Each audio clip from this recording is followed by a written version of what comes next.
Salut à tous les otaku, j'espère que vous allez bien et bienvenue sur une nouvelle vidéo. Je suis passé sur mon Instagram, n'hésitez pas à me suivre. Les refs, qu'est-ce que vous faites? Jusqu'à maintenant, vous voulez toujours pas me suivre. Est-ce qu'il faut que je vous dise, les gars, j'ai mis une photo à poil sur Instagram, allez la voir et allez la liker pour que vous y allez? Les frères, allez me suivre sur Instagram, n'hésitez pas, je suis très actif dessus. Sur Instagram, j'ai demandé à ma communauté la plus fidèle, parce que c'est les plus fidèles qui sont sur Instagram, de me donner vos unpopular opinions. Pour ceux qui savent pas ce que c'est, en gros, c'est les opinions impopulaires, les opinions, les avis que vous avez sur les animés qui pourraient faire que on arrive, on vous attrape le callback comme ça. Wesh, arrête frère. Ouais, je suis un peu schizo sur les bords. Dans tous les cas, n'hésitez pas à vous abonner si vous kiffez la vidéo, évidemment à liker aussi. Sinon, j'appelle vos darons. Ah gars, est-ce que t'as envie que j'appelle ta daronne?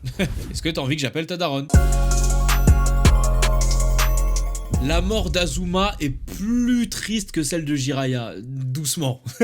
Non, doucement. Gisco Moreno, je t'aime bien mon ref. Je te connais pas, mais je t'aime bien, mais doucement. D'ailleurs, petite précision avant que j'étale mon avis, n'allez pas insulter ces personnes-là sur Instagram. Si vous voulez y aller et donner votre avis par rapport à ce qu'ils ont dit, faites-le avec de la bienveillance. On n'est pas là pour envoyer de la haine. Et ceux qui envoient de la haine, vous êtes des cons. Vraiment, sachez-le. Alors, évidemment, ce que tu dis, mon ref, c'est totalement ton avis. C'est totalement subjectif, tu fais ce que tu veux. Mais personnellement, je vais te donner l'argument qui, pour moi, je suis pas du tout d'accord avec toi. Alors oui, Azuma, c'était triste. Franchement, j'ai lâché ma petite larmichette. Mais comparé à Jiraiya, frère, non. Pour la simple et bonne raison que Naruto, c'est le personnage principal, le protagoniste que tu suis de A à Z. À l'époque où je suivais Naruto, moi, j'étais avec tous les états d'âme de Naruto. Il était heureux, j'étais heureux. Il était malheureux, j'étais malheureux. Il était énervé, j'étais énervé. Vraiment, je vivais Naruto. Jiraiya a été un sensei pour Naruto et également un père de substitution. On se rappellera notamment de la scène de la glace, où tu sais très bien que c'est le genre de moment que tu partages avec ton daron, frère. Donc quand tu commences à avoir ce genre de relation qui est justement bien développé, bien amené, on a l'entraînement de Naruto, on a les moments passés avec Naruto, et quand tu suis Naruto de A à Z, qui dans cette période de Naruto avait accès au bonheur. Vraiment, dans sa vie, à ce moment-là, il ne lui manquait rien à part la puissance. Et justement, il était en train de l'acquérir grâce à Jiraiya. Donc quand Jiraiya est mort, tout cet écosystème qui le rendait heureux, tout ça, ça s'est effondré, frère. Et tu vas me dire, c'est pareil avec Azuma, pour Shikamaru. Je suis totalement d'accord. Sauf que le problème, c'est que Shikamaru, eh ben, on le suit pas autant que Naruto. On n'a pas tous les états d'âme de Shikamaru, on sait pas à quel moment précisément il est en colère, il est heureux, il est joyeux, il a toujours la flemme, le ref. Donc c'est justement pour ça que la mort de Jiraiya m'a plus percuté que la mort de Azuma.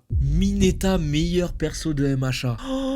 Je suis vraiment pour prôner le fait que chacun pense ce qu'il veut, que chacun a son propre avis. Mais là, c'est catastrophique, frérot. Ose déclarer ça dans un monde où il y a Endeavor, où il y a Hawks, où il y a Twice, où il y a Shigaraki, où il y a Izuku, où il y a Ochako, où il y a Bakugo. Non, c'est trop grave. Vas-y, c'est trop grave, frère. Dabra qui dit Jujutsu Kaisen surcoté, pardon. Déjà, je vais exposer mon avis sur le terme surcoté. Ce terme, je lui voue une haine intime. C'est-à-dire que en fait, ce terme-là, il soulève le fait que votre avis est mieux que la majorité des gens qui portent une œuvre au succès qu'elle a. Je vais aller plus loin, selon moi, aucune œuvre n'est surcotée. Chaque œuvre qui a son succès le mérite quelque part. Libre à vous de dire que l'œuvre ne vous plaît pas, mais de là à remettre en cause une majorité de personnes et dire que c'est votre avis le meilleur, je trouve ça un petit peu abusé. Et pour répondre à ça, personnellement, Jujutsu Kaisen, je trouve ça pas du tout surcoté. Pour avoir vu que la saison 1 et ne absolument pas suivre les chapitres, c'est un animé qui reprend les codes d'un shonen classique, qui reprend même des codes d'animés déjà existants. On a pu voir du Naruto, on a pu voir du Bleach, on a pu voir pas mal d'animés dans Jujutsu Kaisen. Mais la force de Jujutsu Kaisen, personnellement, c'est qu'il arrive à remettre au goût du jour tous ces codes qui ont soit un petit peu vieilli, soit qu'on a un petit peu oublié. Et la chose qui me percute le plus dans Jujutsu Kaisen et qui fait que c'est une œuvre vraiment qui mérite son succès, c'est les personnages féminins dans cette œuvre. Les personnages féminins dans cette œuvre sont tout simplement grotesques, des petites reines. Avec la première saison, on n'a pas eu énormément de développement, mais j'ai quand même l'impression qu'elles ont énormément de richesse au niveau de leur histoire. Elles ont beaucoup à nous apporter, beaucoup à nous apprendre, et montrent une détermination qui est normalement donnée aux mecs. C'est pour ça que je ne pourrais pas dire que Jujutsu Kaisen c'est surcoté. Déjà, j'aime pas ce terme, mais surtout parce que frère, ils nous pondent des dingueries quand même. Oh là là, Sarayaz, qu'est-ce que t'as osé dire? Qu'est-ce que t'as osé dire? Les animés de sport sont mid-tiers, que des remontadas. remontada, on n'est même plus surpris. Je suis d'accord avec ton avis uniquement sur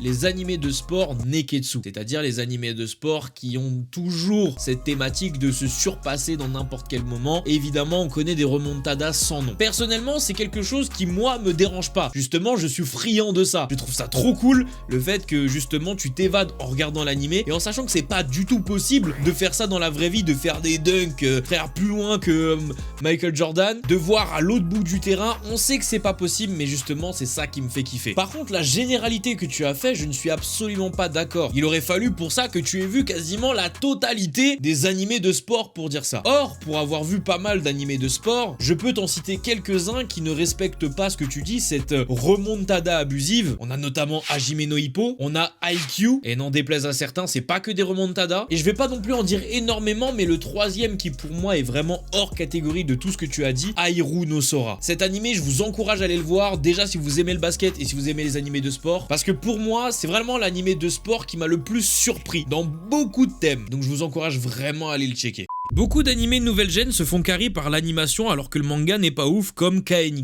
On a aussi ce genre d'avis où je vais tout simplement dire réel, l'animé de KNY foudroie le manga. Et je ne dis pas ça sans connaissance de cause, hein. J'ai lu en entier le manga et l'animé foudroie le manga. Réel. Safe SJ qui dit « J'ai jamais compris l'engouement autour de DB, donc Dragon Ball, j'ai jamais trouvé ça ouf. » Alors je pense que je vais dire une unpopular opinion sur son unpopular opinion. Déjà je vais m'expliquer, je pense que Dragon Ball a fait son temps. Actuellement, pour moi, les nouvelles séries que Dragon Ball sort n'ont plus rien à raconter. On est sur du bon gros fanservice pour faire plaisir aux fans, des nouvelles techniques, des nouveaux Super Saiyan. Pour moi, actuellement, c'est vraiment un bouillon de fanservice. Dragon Ball, pour moi, a marché à une époque où les gens avaient vraiment besoin de rêver. Vraiment besoin de s'identifier à des personnages qui étaient capables de faire des trucs de fou furieux. Et au moment où c'est sorti, personne faisait ça. Même dans l'univers Marvel ou DC, c'était quand même démesuré, mais pas autant que Dragon Ball. Et je pense qu'à cette époque-là, les enfants qui lisaient Dragon Ball avaient besoin de s'identifier à des personnages qui sont capables de détruire des planètes, qui sont capables, juste avec la colère, de devenir encore plus puissants. Et je veux pas faire ton psychologue, Safe, mais je pense que tu t'es intéressé à Dragon Ball trop tard, étant donné que les codes de Dragon Ball ont été repris déjà dans beaucoup d'animés qui ont fait ça beaucoup mieux que Dragon Ball, d'une manière un peu mieux amenée, beaucoup plus simplifiée et moins complexe. Mais je peux comprendre. Un animé peut se passer d'une bonne animation si elle transmet bien les émotions. Vraiment pas d'accord. Quel est l'intérêt de plutôt regarder un animé plutôt que de lire un manga si l'animation n'est pas bonne? La principale chose qui nous fait regarder un animé, c'est l'animation. C'est le fait que les personnages bougent. Si l'animation n'est pas bonne selon vous, quel est l'intérêt du coup de continuer à regarder? Autant lire le manga. De plus, mais ça c'est mon ressenti, je trouve que 80% des émotions passent par l'animation, par le fait que les personnages bougent. Sauf qu'on a tellement l'habitude dans les animés que les personnages bougent que ça devient inconscient dans notre tête. Les 20% restants sont compris dans les bruitages, les doublages, les musiques, mais il ne faut surtout pas oublier que le principal avantage du support animé, c'est l'animation. C'est le fait que ça bouge. Si un animé n'a pas une bonne animation ou a une animation à jeter, eh bah autant lire le manga. Et dites-vous que ça, c'est un avis où j'ai changé. Avant, j'étais d'accord avec lui. Misa dans Death Note est agaçante, à moitié réelle. En fait, c'est vrai qu'elle a un comportement qui, dans la vraie vie, nous casserait les couilles à beaucoup de gens. Elle est super naïve, extrêmement niaise. On a l'impression que c'est une pièce rapportée à Death Note, mais tout ça s'explique par le fait, et c'est pour ça que j'ai dit à moitié réelle, qu'elle est amoureuse. Et les gars, je vous assure qu'une meuf amoureuse, elle peut faire n'importe quoi. Et même des trucs où tu te dis, mais elle est conne ou quoi? Eh oui, réelle. C'est d'ailleurs là où Light Yagami a été un énorme chien, car il le savait et il en a joué. Black Clover, vraiment pas ouf, je me suis ennuyé pendant au moins 100 épisodes, le protagoniste est horrible. Je suis pas d'accord. Le problème avec Black Clover, c'est qu'il divise énormément. C'est soit t'aimes, soit tu détestes. Et le truc où je sais que la plupart d'entre vous ont décroché à Black Clover et ne l'aiment pas, c'est que ça met du temps à commencer. Et tous les fans de Black Clover, taisez-vous. Vous savez que j'ai raison. Ça met énormément de temps à rentrer dans le concret. Si bien que même moi, lors de mon premier visionnage, j'étais en mode bon, c'est quand que ça commence à se taper vraiment quoi. Mais pour avoir vu jusqu'au moment où ça se tape vraiment, où on est dans les arcs hyper croustillants, je vous assure que Black Clover vaut le coup. Après le problème c'est que forcément quand t'as déjà mangé plus d'une quarantaine d'épisodes où il se passe rien et que t'arrives sur le 41e où il se passe quelque chose, tes critères et tes attentes sont vraiment au-dessus. Donc ça veut dire que si les combats sont bien tiers, alors que toi, vu que tu attends depuis 15 ans, tu t'attends à un truc de ouf, bah forcément tu vas certainement décrocher. Portgas dit Ace, je n'aime pas les gens qui utilisent le terme surcoté pour juger un animé. Serre-moi la main. Mets ta main à l'intérieur de ton écran, serre-moi la main. On est ensemble. Réel, j'ai déjà expliqué pourquoi. Paul Collin, l'arc fourmi chimère est nul, il est beaucoup trop long et il ne se passe rien. Seul le dé, donc je pense que c'est la fin, est bien. Je suis pas d'accord frère. L'arc fourmi chimère, à l'heure actuelle, bon, je pense que la plupart d'entre vous le savent, mais ce n'est pas la fin de Hunter x Hunter. Il y a une suite à ça. Quelques personnes ne le savent pas et donc du coup c'est toujours bon de le rappeler. Il se passe énormément de choses dans cet arc fourmi chimère, notamment le développement d'un antagoniste, Meruem, où on constate qu'il n'est pas si méchant que ça. Je trouve ça hyper grave de dire que dans cet arc il ne se passe rien, car on a énormément de choses. Évidemment, je vais pas pouvoir tout dire, mais je vais essayer de donner des titres à tout ce qui se passe dedans. On a quand même la naissance de Meruem, avec évidemment son ascension au trône, on va dire. On a Gon qui rencontre Kaito, qui se rend compte qu'il est manipulé, donc du coup qui a une soif de haine intense. Pendant ce temps-là, les fourmis chimères sèment la pagaille partout, donc du coup on a une intervention de la brigade, avec Fetan Bonorenov. On a Komugi, personnage hyper intéressant qui révèle la bonté de Meruem. On a également l'assaut et plein d'autres choses que j'oublie, mais dire que cet arc ne comporte rien d'intéressant, et pour reprendre tes mots, il ne se passe rien, il s'agirait quand même de doser. Après que tu l'aies aimé ou pas, ça c'est ton problème. Mais on peut pas dire qu'il se passe rien, vraiment là c'est catastrophique. Je tiens quand même à rappeler que même si dans ce titre j'ai mis les avis catastrophiques de mes abonnés, ou que j'ai dit ne pas être d'accord avec vous, je vous laisse votre avis. Chacun est libre de penser ce qu'il veut. Je suis pas dans la team aigri pour rien. Frère, si t'as envie de penser que SNK c'est nul, fais ce que tu veux, je m'en bats les couilles. Je vis beaucoup mieux en m'en foutant de tout que plutôt que d'être... Quoi? Ok, je vais te tuer, toi t'as dit SNK c'est nul.